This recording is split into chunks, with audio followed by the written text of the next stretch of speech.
Hello everyone, I am Arena International Master Rishikesh Chavan. Welcome to my YouTube channel. Today we are going to discuss a very interesting line for white against Budapest Gambit. Let's start. B4, NF6, C4, E5. E5 is a Budapest Gambit.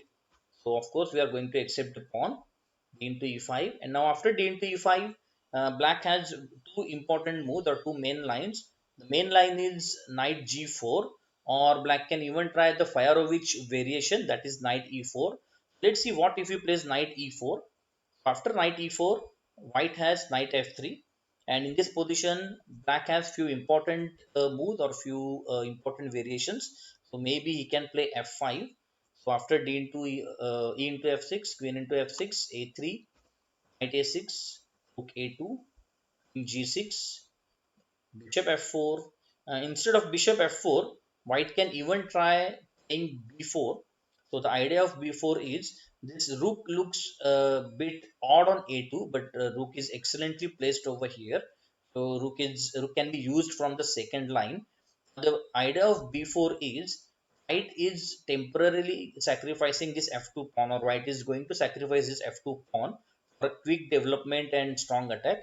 So the game may progress like this: knight into F2, forced king into F2, and now black is getting back his sacrificed knight. In this variation, he's pawn up, but now after rook C2, we can say that black's queen is trapped behind enemy lines. It will take a lot of time for black to get his queen back in the middle of the board. So till then, white can continue his attack with E4, bishop D7, bishop D3, queen B3, E5.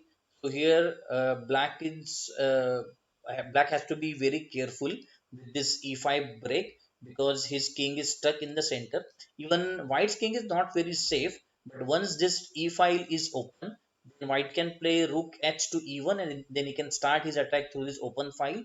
When both the white bishops are very active, queen is very active, knight is also has lot of interesting squares to cover. On the other hand, black's king is stuck in the center, his queen is stuck in the white's camp, then this knight has no good squares to go. Both the bishops are passive, and of course, these rooks look very passive because they are not connected with each other. So, black has many problems to deal with in this position, but we can play without sacrificing the pawn. So, here after bishop f4, this knight is supported. So, now this knight into f2 sacrifice is not working for black. So d6, e3, bishop e6, b4, bishop e7, h4, bishop f6. Now in this position, black's pieces looks better because as you can see, this oh sorry, black's long range pieces are covering lot of open lines or over here, but white has a way to deal with this attack. So he plays h5. So he's attacking the queen and he's pushing the queen back, and in the act black is going to lose lot of important moves. He's wasting many moves. Queen f7, rook c2, and now after rook c2, white can start his attack through this c file by playing c5. So once the c pawn is pushed, even this inactive bishop on f1 has lot of squares to move. So we can say white is going to activate his pieces. He is even going to play something like knight d4 is possible. Then maybe he can start his attack by playing g4 and then finally g5. So that is why we can say white is having a slight advantage or a good position in this game. So let's move back. After knight f3, instead of f5, black can try b6 also. So he's trying to develop his queen's bishop quickly. So we have nb d2, bishop b4, a3. Of course, whenever this knight is pinned or whenever there is a check, it's kind of better to pick that bishop, attack that bishop. Bishop into d2, knight into d2. Now this is a very interesting line. Why we are capturing knight with the knight instead of this inactive bishop over here? So we have a plan. After knight into d2, this knight is under attack. So black will have to do something about the knight. So if black plays knight into d2, we are going to play bishop into d2, and after knight c6 and bishop c3, now it is clear that why white preserved this bishop. So now from c3, this bishop is controlling lot of important diagonals, and now this bishop is also limiting this knight scope. So this knight is not doing much on the c6 square, and later in the game, white can launch his attack against this g7 pawn. So maybe he can play e3, bishop d3, and maybe something like queen h5 later on. So let's see. In e7, e3, knight into e5. Here, instead of knight into e5, he can play something like bishop b7. So activating his pieces first. But then for bishop b7, white has queen g4, castles, and after f4, now this pawn is secured, and this lost pawn or the gambit pawn, uh, black is not going to get his gambit pawn back, and with this extra pawn, white's position is clearly better, and white should win this game with the extra material and lot of open lines or open space in the on the king side. So this d6 move is not very threatening for white. So let's check the other option, that is bishop b4 check. So bishop d2. Now in Budapest Gambit, most of the time black is going to give this bishop before check and is going to exchange off this dark square bishop, because the idea is he is going to play d6 sooner or later. Once d6 is played, if the bishop is on f8, then it won't be doing any work from this diagonal. If bishop is already out and black plays d6, it will be difficult for this bishop to move back in case in case it is attacked with something like a3 and b4. So there is a high chances that this bishop can get trapped on this corner. So that is why in Budapest Gambit, black gives this check and normally exchange this bishop off. So after bishop d2, knight into bishop nb d2, knight c6, a3. Again we are going to kick that bishop away. Now here black is forced to capture the knight. He cannot move his bishop back on a5, or otherwise after b4, bishop c6, bishop b6 and c5, black's bishop is trapped and black's bishop is lost. So he is forced to capture queen into d2. So we are keeping the pressure on this d4, or we are keeping the control of the d4 square. Also, after queen into d2, white is ready to play r d1, queen e7, queen c3. So from here, the queen is doing the job bishop was doing in the previous position. So queen is controlling all these important squares. Queen is limiting knight's scope, and again there is a idea on this long diagonal. Also, white is ready to play rook d1, and he can start his attack through d5. Castles e3, rook e8, bishop e2, knight into e5. So here black wins back his gambit pawn. But now after queen into e5, white wants to enter into an endgame, because once the endgame starts, there is no need for white to castle his king. He can simply move his king towards the center and make it more active. So queen into e5, knight into e5, rook into e5, and then this is very interesting move, king d2, as we just discussed. It's endgame going on. Both the queens are off the board, so there is no need to castle for white. He wants his king to in the center or towards the center. d6, b4, bishop d7, f3. So again we'll say that this position is better for white, because his king is close to the center. His king is very active. Both the rooks are connected. Both the rooks are ready to come on the open file. Then also this b7 pawn is under pressure. If black plays something like rook d8, this rook is very passive. He cannot play c6 also, because after c6, this d6 pawn is weak. So white can play king c3 and then ra d1 to start attacking this weak pawn. Also, if he plays suppose bishop c6 over here, so maybe black can exchange the bishops, and then now black's pawn structure is not very good. As you can see, there are three pawn islands. So this is not very good in the end game. So that is why we can say this position is slightly better for white. But we are not going to play this moves. For example, if we place knight e4, then only these variations will come into picture. But the main line is knight g4. Then we are going to play e3. Now after e3, this knight is hanging. We are attacking the knight and we are forcing the knight to move again. So that is why he is going to play knight into e5. So here black gets back his sacrificed pawn, his gambit pawn. And now very interesting move, knight h3.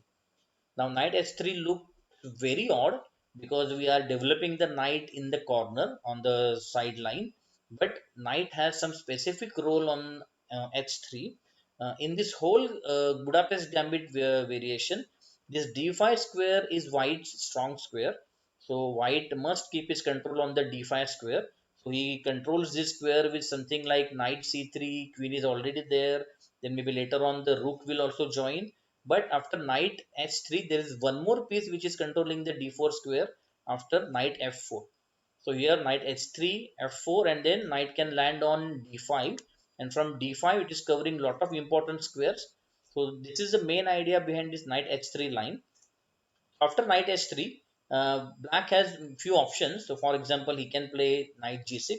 So after knight g6, we'll play g3, bishop b4 check, bishop d2, bishop into d2, queen into d2, d6. So here instead of playing knight f4, of course we can still play knight f4 over here, but then this knight is not allowing us to play, because if we play knight f4, then our pawn structure will be kind of disturbed. So that is why we are not going to play knight f4 in this variation. We'll play f4, queen e7, knight c3, bishop into h3. Bishop into h3 is not a very good move for black, because as you can see, black's center pawns are on dark square. So his light square bishop is a good bishop. So it's not good for black to exchange his good bishop for black, sorry, white's knight, which is not doing anymore. So knight wasn't doing anything great on that h3 square. So this is a weak move or a mistake, we can say.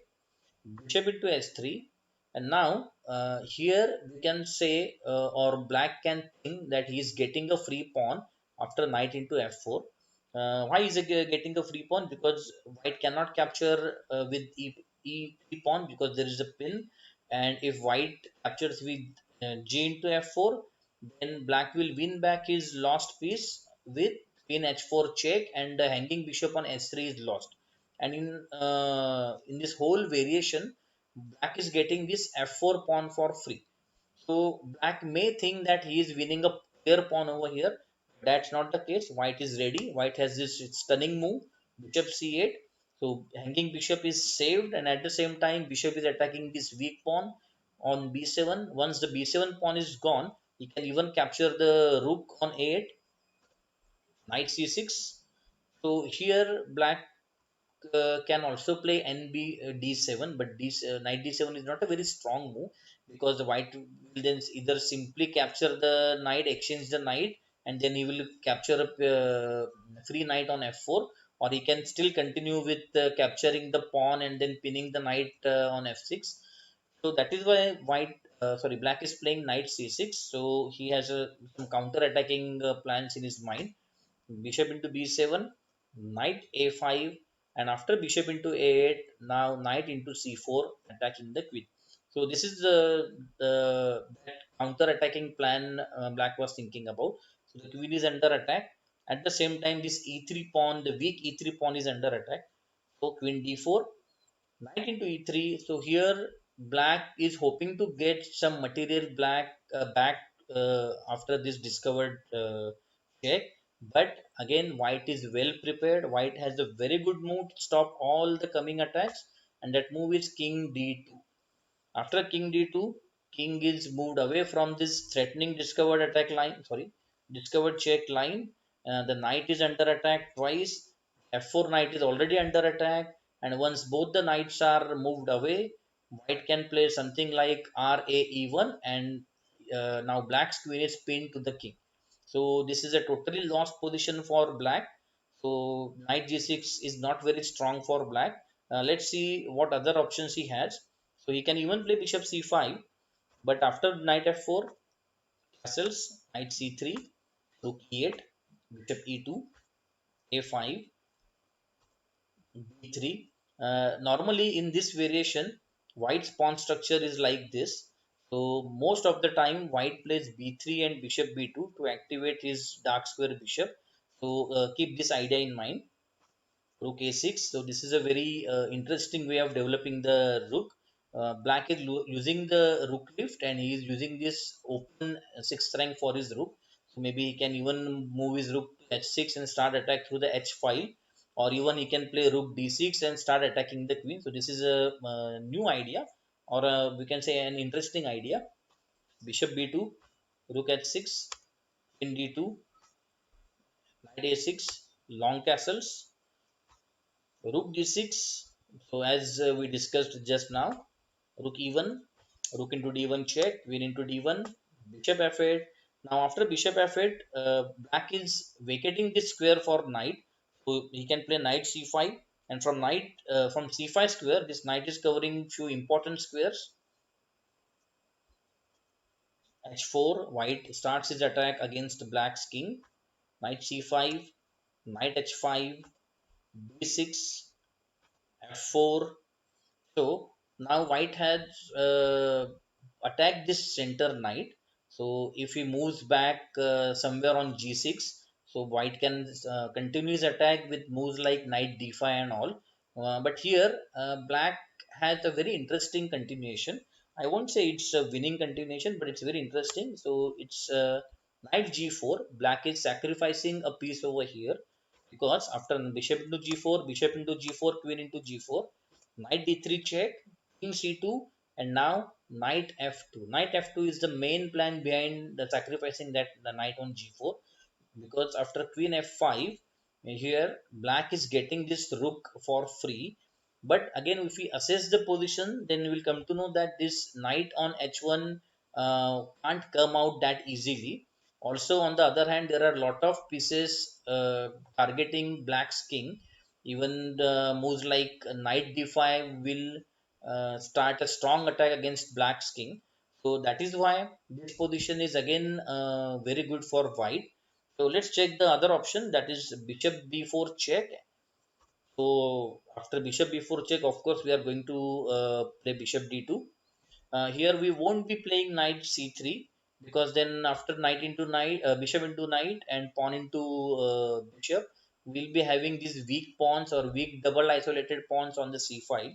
So we are definitely not going to play knight c3. So let's play bishop d2, bishop into d2, queen into d2.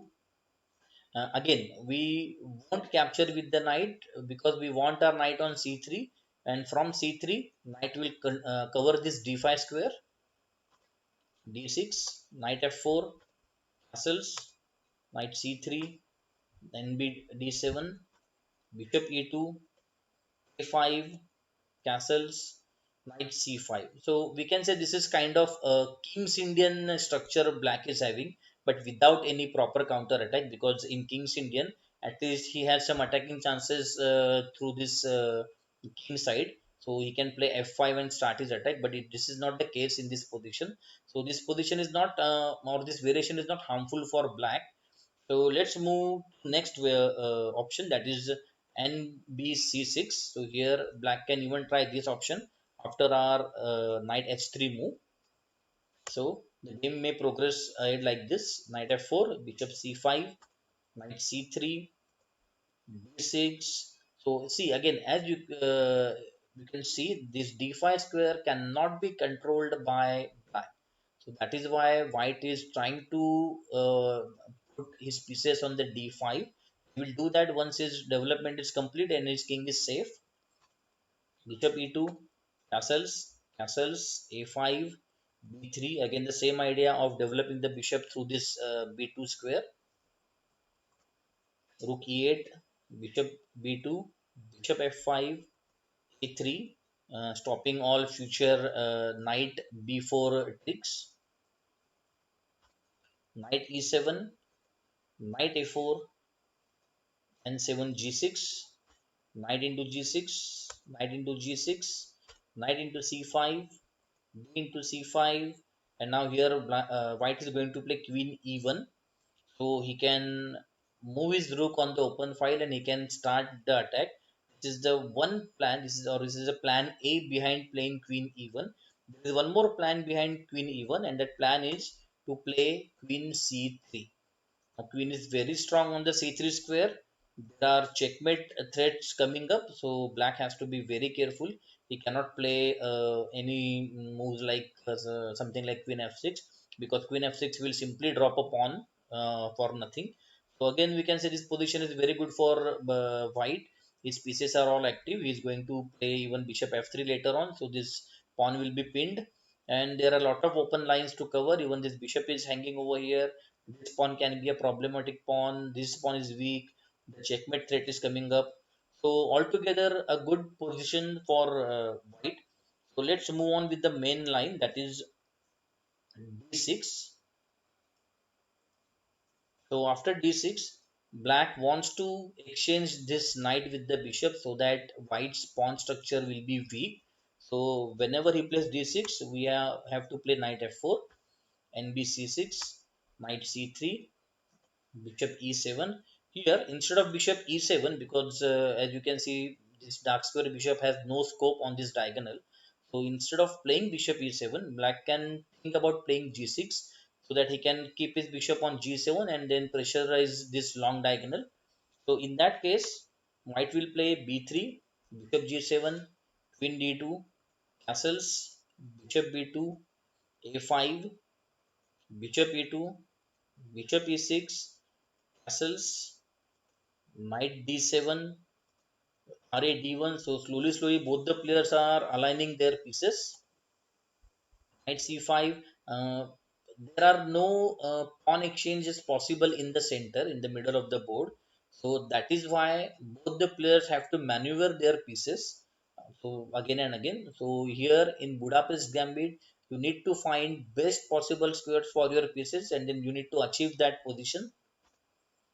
nc d5, bishop into b2, queen into b2, bishop into d5, knight into d5. So whatever we planned in the opening by playing knight h3, f4 and d5 is achieved, and this d5 square is controlled by white, and now this strong knight is controlling lot of important squares. So something like knight f6 is coming. After knight f6, it's almost a lost position for black, because there is a check, and whenever the king goes maybe on g7 or even on h8, after the knight moves away, there is a discovered check coming up, and black will definitely lose some material. So that is why he's forced to play f5. So now there is no knight f6 check possible.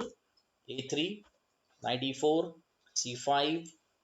Now here again, white is sacrificing the pawn because he wants some better square for this bishop. Once c5 is played, c4 square is vacated, and now white can play bishop c4, and there are lots of in discovered check tactics coming up. Knight into c5, b4, a into b4, a into b4. So here black is losing lot of tempos by moving his knights again and again. Knight e4, bishop c4. So again discovered check is coming up. So he is playing knight e5. He cannot move the king away from this diagonal because already the queen is sitting over here. So he has to block the queen's diagonal. At the same time, black is planning to capture this strong bishop. So of course, white is not going to allow him to do that. In g7, the knight on e5 is pinned. So logically, white is going to attack the pinned piece again. c6.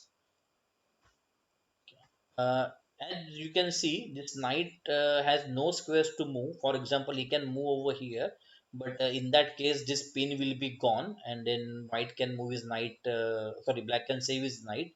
Instead of saving the d5 knight, white is capturing the knight on e5, c into e5, and now after bishop into d5, again we can say white is winning because he is capturing this free pawn. After pawn into pawn, this check is coming up. Even if black plays pawn into pawn, white can play queen into pawn check, and then later on the king is forced to move out, or he can also play knight into sorry, bishop into d4, and then queen into e4, sorry, not d4. So there are a lot of tactics coming up. Even if he plays something like pawn into e5, he is losing a piece straight away after knight into sorry, bishop into e4, because there will be an attack on the queen. So this is a clearly winning position for white. So white doesn't have to worry about this g6 move. So let's continue with the main move, that is bishop e7, nf d5, castles, bishop e2, bishop e6, castles, a6.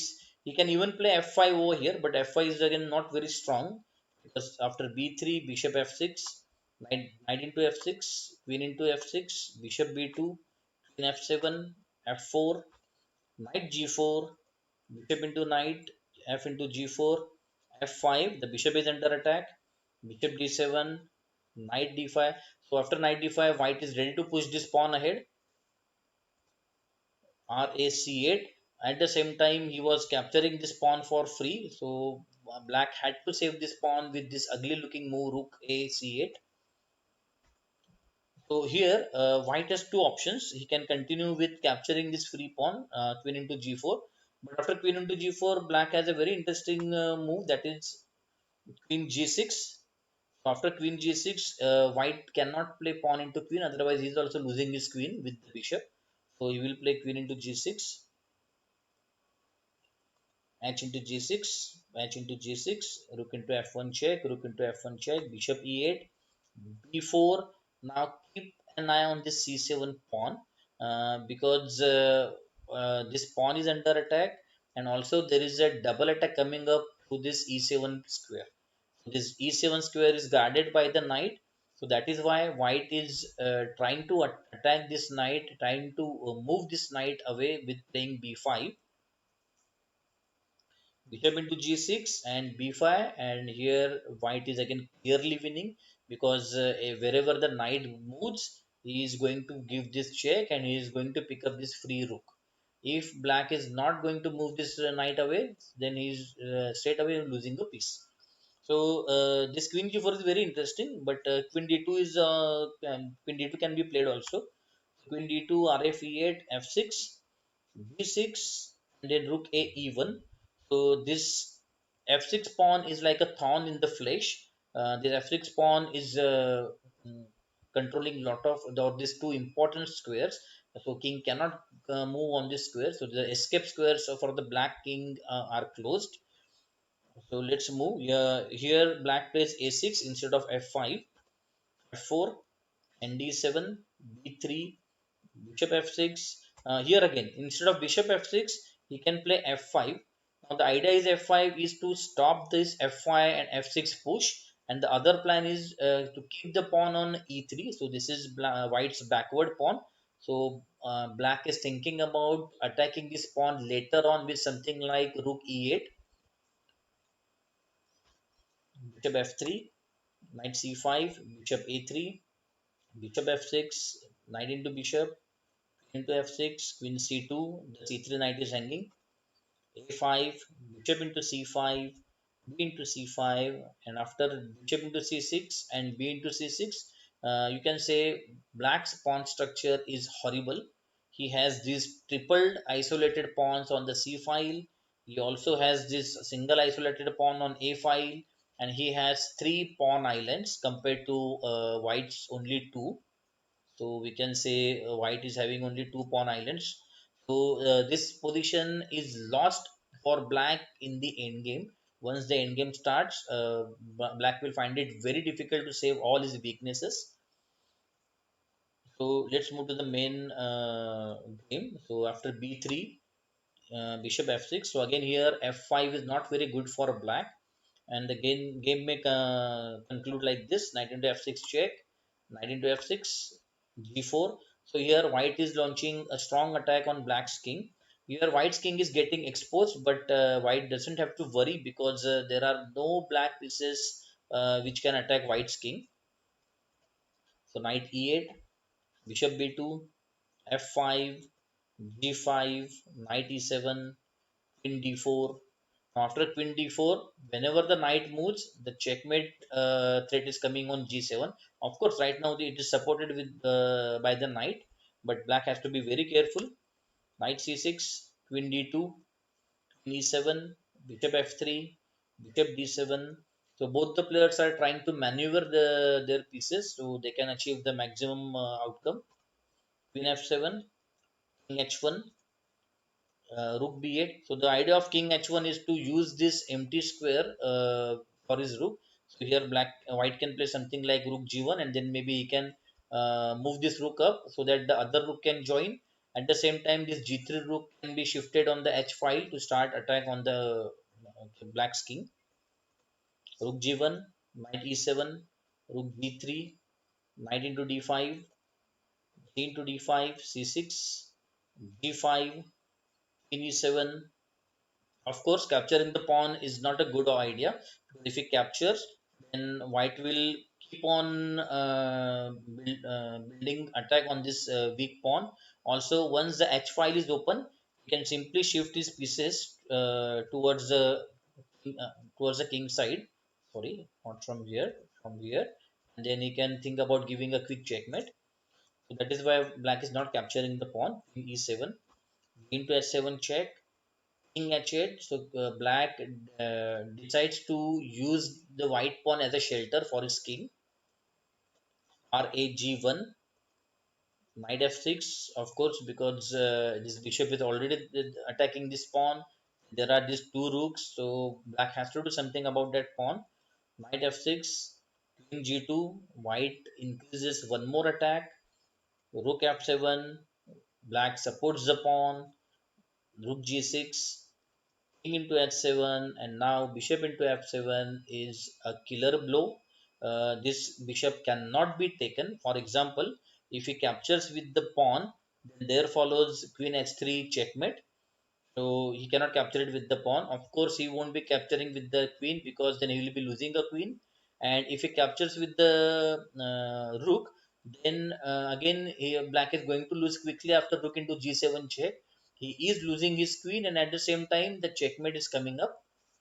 So after bishop into f6, queen f8 to defend the g7 pawn.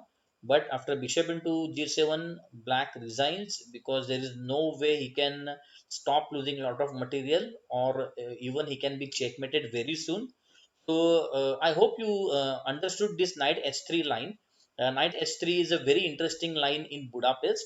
Keep this thing in mind. Every now and then your opponent may try to surprise you with Budapest Gambit. So you must be prepared. I hope you enjoyed this video. Don't forget to like this video and also subscribe our channel. So we'll be getting many such interesting videos to you. So see you next time. Thank you very much.